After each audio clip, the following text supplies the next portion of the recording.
دوسروں کا بھی خیال رکھو. جس طرح بندہ دیوانہ وار نہیں لوگوں کا خیال رکھتا کہ بندہ بگڑے کوئی نہ, دیوانہ وار. کچھ لوگ تبلیغ کرتے ہیں رسمی, اور کچھ لوگ ایسے ہوتے ہیں جو لوگوں کی اصلاح میں دیوانے ہو جاتے. ان کی خواہش ہوتی ہے یہاں بھی بندہ ٹھیک ہو جائے, یہاں بھی بندہ ٹھیک ہو جائے, یہاں بھی بندہ ٹھیک. کچھ لوگ کڑی نگرانی کرتے ہیں کہ انسان بگڑنے نہ پائے. حضرت عمر فاروق رضی اللہ تعالیٰ عنہ نا گوشت والی دکان کے پیچھے جا کے بیٹھ گئے کئی دنوں تک. وہ کہنے لگا حضور یہاں کیا ہے؟ فرمایا تو اپنا کام کرنا. گوشت والی دکان پہ بیٹھے کام کر اپنا, نگرانی کرنے لگے حضرت عمر. پھر آپ نے نا وہ بندے پکڑ لیے. کون؟ جو 2 دن مسلسل گوشت خریدنے آئے, پکڑ کے کھڑا کر لیا. فرمایا تو کل بھی گوشت لینے آیا تھا؟ حضور ہاں. فرمایا آج پھر کھائے گا؟ حضور جی. تو آپ فرمانے لگے کیا تیرے محلے سے غربت ختم ہو گئی ہے؟ تیرے رشتہ دار سارے پیٹ بھر کے کھاتے ہیں, تو 2 دن گوشت لینے آتا ہے. فرمایا آج کے بعد مسلسل گوشت لینے آیا تو درے سے ماروں گا, خبردار یہ کام نہ کرنا. یہاں تک نظام احتساب کا جب خیال رکھا جائے پھر حالات بگڑا نہیں کرتے, پھر وہ قابو میں رہا کرتے. حضرت عمر فاروق رضی اللہ تعالیٰ عنہ اس ترتیب کے ساتھ اصلاح کرتے, اس ترتیب کے ساتھ. سیدنا فاروق اعظم رضی اللہ تعالیٰ عنہ کی ایک بات آخر میں عرض کرنی ہے, وہ میں بھی اپنے اوپر لاگو کروں, آپ بھی غور کریں. حضرت عمر فاروق رضی اللہ تعالیٰ عنہ نے نا خط لکھا حضرت ابو موسیٰ اشعری کو. آپ فرمانے لگے یاد رکھنا جو گورنر, جو امیر اپنے رب کریم کی فرما برداری کرتا رہتا ہے نا, اس کی رعایا بھی اس کی فرما برداری کرتی. اور جو لوگ اپنے رب کریم کی فرما برداری چھوڑ دیتے ہیں, پھر جنہوں نے ان کی فرما برداری کرنی ہوتی ہے وہ ان کی فرما برداری چھوڑ دیتے. آپ نے سپہ سالاروں کو خط لکھے تھے, فوج کے جو جرنیل تھے, کمانڈو تھے, ان کو خط لکھے تھے. فرمایا جو سپاہی نماز نہیں پڑھتا اسے فوج سے نکال دو, اور ساتھ لکھا تھا یاد رکھو جو رب کا وفادار نہیں وہ ہمارا کیسے ہو سکتا ہے, نکال دو ان لوگوں کو, فوج سے الگ کر دو. ہم آج جو بے پناہ پریشان ہیں, ہمارے بچے بات نہیں مانتے, شاگرد بات نہیں مانتے, ہم شکوے کرتے ہیں, بے ادبی بڑھ گئی. ادب کے ساتھ میں گزارش کروں گا بڑوں کی بارگاہوں میں, جو میری طرح کے بڑے بنے ہوئے ہیں, بزرگوں سے نہیں بات کرتا, ان سے میں کہوں گا کہ ہمیں ایک دفعہ اپنے اوپر بھی تو غور کر لینا چاہیے. کہیں ایسا تو نہیں ہے کہ ہم جب تک اللہ تعالیٰ کے فرما بردار تھے, جب تک ہم تقوی کے معیار پر تھے, ہماری بات ماننے والے ہماری بات مان رہے تھے, کہیں ایسا تو نہیں کہ ہم اس معیار سے ہل گئے ہیں, تو اب جو ہمارے فرما بردار تھے وہاں سے ہل گئے. حضرت عمر رضی اللہ تعالیٰ عنہ فرمایا کرتے تھے کہ لوگوں کو عجب میں مبتلا نہیں ہونا چاہیے. خود پسندی کا جو ماحول ہوتا ہے اس سے لوگوں کو ہمیشہ نکلنا چاہیے. حضرت عمر کے ایک صاحبزادے نے کنگھی کر لی, اچھا لباس پہن لیا تو درہ مارا جناب عمر نے.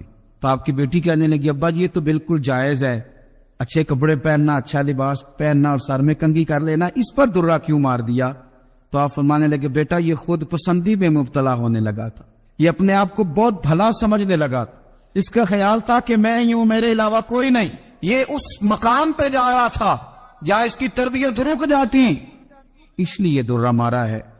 ایک دفعہ حکومتی معاملات کے اندر آپ کی اہلیہ نے مشورہ دینا چاہا, بڑے کام بیویاں نہیں کرتی, بڑے بڑے معاملات میں مداخلت نہیں کرتی.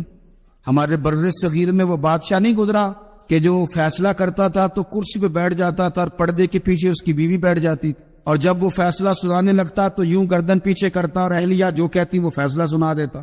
لیکن ایک دفعہ خاتون نے ایک آدمی کو حضرت عمر نے معزول کیا, تو آپ کی اہلیہ نے اس آدمی کی اہلیہ حضرت عمر کی اہلیہ سے ملی ہوگی, تو خاتون نے ذرا سفارش کرنی چاہیے. تو جناب عمر فاروق رضی اللہ تعالیٰ عنہ کے ہاتھ میں عصا تھا, ڈنڈا تھا, 2-3 دفعہ زمین پہ مارا, اور میں تمہیں کس نے اجازت دی ہے حکومتی معاملات میں مشورہ دینے کی؟ یہ مشورہ مولا علی دیں گے یا عثمان غنی دیں گے؟ آپ کو کس نے اجازت دی؟ وہ حکومتی معاملات, وہ مسلمانوں کا اجتماعی معاملہ, وہ مسلمان دیکھیں. آپ کو اس میں آنے کی اجازت نہیں ہے. جو آپ کی ذمہ داریاں ہیں, آپ کے حقوق ہیں, ان پر آپ بات کریں. تو بھائی نظام میں احتساب اپنی ذات سے شروع کریں.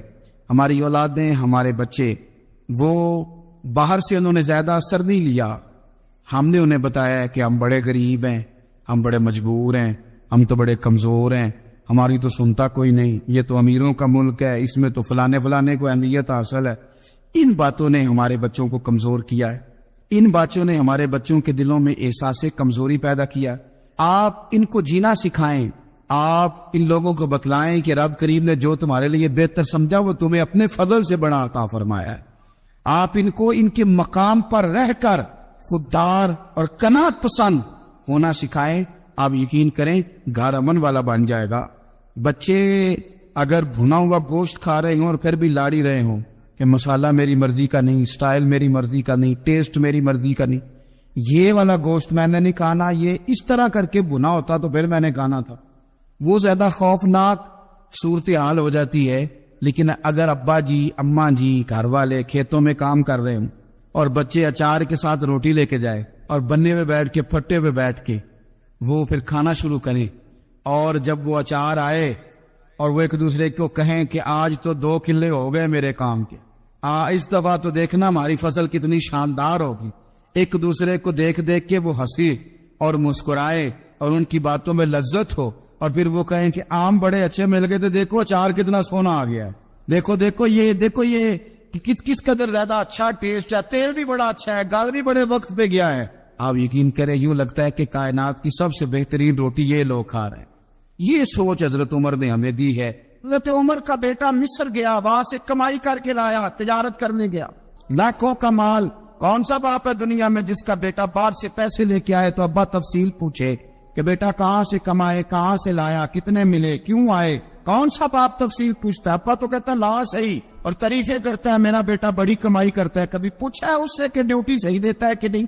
کبھی پوچھا ہے کہ تو ایمانداری کی روزی لاتا ہے کہ حرام کی کماتا ہے؟ یہ باپ کی ذمہ داری ہے، یہ اماں کی ذمہ داری ہے. پھر کہتا ہے بیماری کیسے آ گئی، پریشانی کیسے آ گئی؟ تو نے کبھی سوال کیا اپنی اولاد سے؟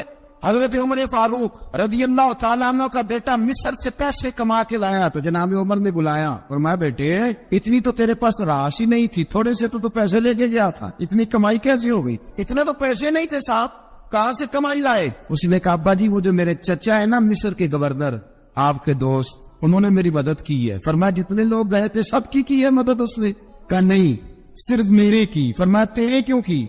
کہا حضور آپ کے دوست ہے. فرمایا چپ کر، حضور انہوں نے مجھے اتنے پیسے دیے، میں نے کاروبار میں ڈالے تو نفع آیا تو میں ان کی رقم دے کے. فرمایا خاموش ہو جا، باقی جتنے لوگ گئے تھے سب کی مدد کی؟ اس نے کہا نہیں حضور صرف میری کی. فرمایا اس نے تیری مدد نہیں کی، اس نے خلیفہ کے بیٹے کی مدد کی، اس لیے کہ وہ خلیفہ کو اپنے حق میں نرم کر سکے.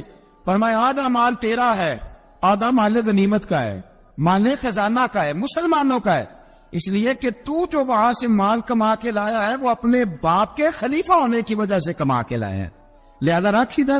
یا کہتے ہیں کدھر سے آیا، کیسے آیا، کون سا حساب دے، کیا کرے؟ او بھائی حضرت عمر رضی اللہ تعالیٰ عنہ کا اپنی اولاد کے بارے میں یہ رنگ ہے. ایک جنگ سے نا خوشبو آئی، خوشبو بڑی مہنگی ہوتی تھی، عرب میں خوشبو آج بھی بڑی مہنگی ہے، وہ زیادہ استعمال کرتے. میری باتوں کی سمجھ آ رہی ہے میرے بھائی؟ بڑی مہنگی خوشبو تھی. جب وہ خوشبو آئی تو حضرت عمر نے کہا، گھر میں پہلے پہنچی حضرت عمر کے، چونکہ زیادہ عورتیں استعمال کرتی تھی گھر کے اندر خوشبو، مرد بھی لگاتے. حضرت عمر نے اپنی بیوی سے کہا، آپ کی زوجہ تو تھی وہ بڑی خوشبو کو پسند کرتی. حضرت عمر نے اپنی زوجہ سے کہا کہ خوشبو لاؤ، میں نے ایک عورت کی ڈیوٹی لگائی ہے، وہ خوشبو تول کے نا تو حصہ برابر صحابہ میں بانٹ دے گی. تو آپ کی زوجہ کہنے لگی کسی بی بی کی ڈیوٹی لگانے کی کیا ضرورت تھی، میں جو موجود تھی بانٹ دیتی ہوں تول کے حصہ برابر. آپ نے فرمایا نہیں تو رہنے دے، فلانے بی بی بانٹے گی.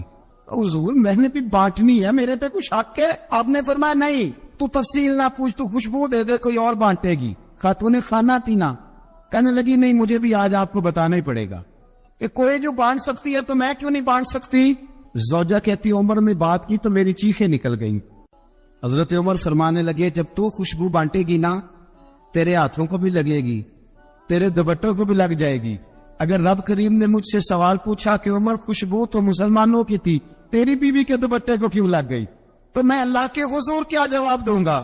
اگر اللہ نے یہ سوال کیا کہ تیری بیوی نے کیوں لگائی، وہ تو حصہ تھا مسلمانوں کا، تو تو نے تیری بیوی نے کیوں لگائی؟ تو فرمایا میں نہیں چاہتا کہ اللہ کے حضور مجھے اور تجھے باز پرس ہو، لہذا کسی اور کو بانٹنے دے.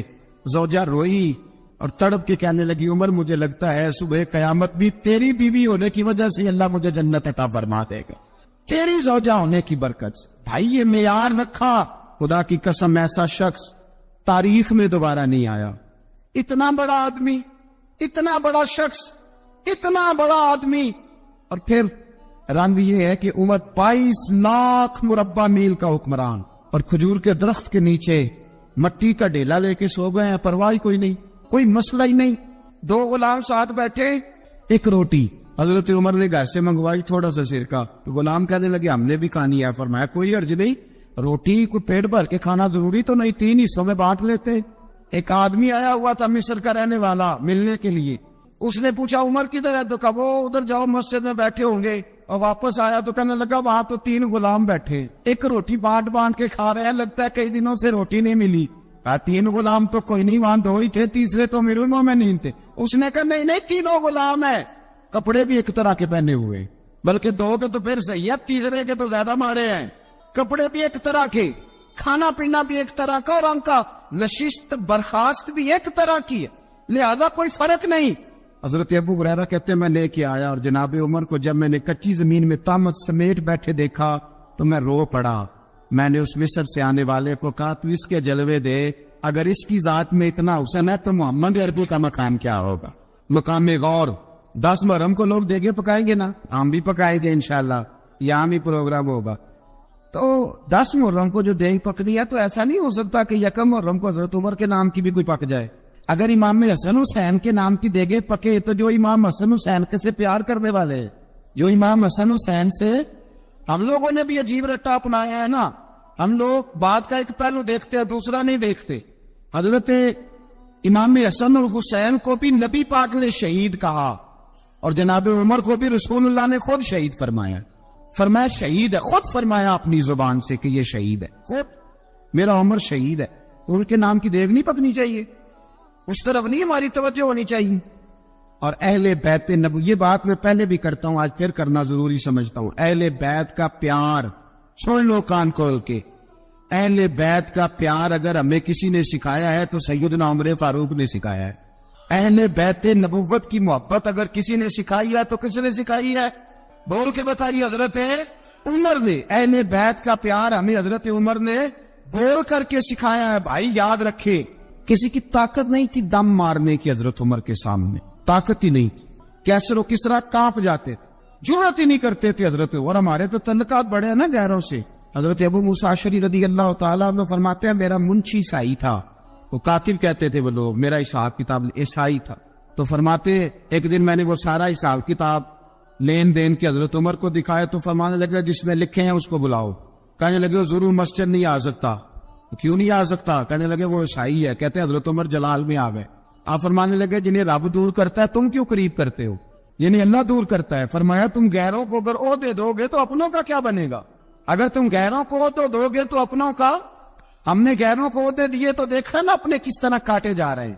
غیروں کو جو عہدے دے دیے, جرانے سارے غیروں سے روز دعویٰ ہوتا ہے چین ہمارا سجن ہے, چین ہمارا دوست ہے. او بھائی دوست ہے تو اس سے کہو نا کہ برما تو تمہاری ایک چھوٹی سی ریاست ہے, چین کے بغیر تو وہ سانس بھی نہیں لے سکتا. اس کو کہو نا اس حکومت پہ دباؤ ڈالے. لیکن ہم لوگوں نے غیروں کو ہوتے دیے تو اپنے پس گئے. حضرت عمر کہتے تھے ذمی کا ہم ادب کریں گے. ذمی کافر کا ہم, ایسا کافر جو مسلمان ریاست کو قبول کرے, بدامنی نہ پھیلائے.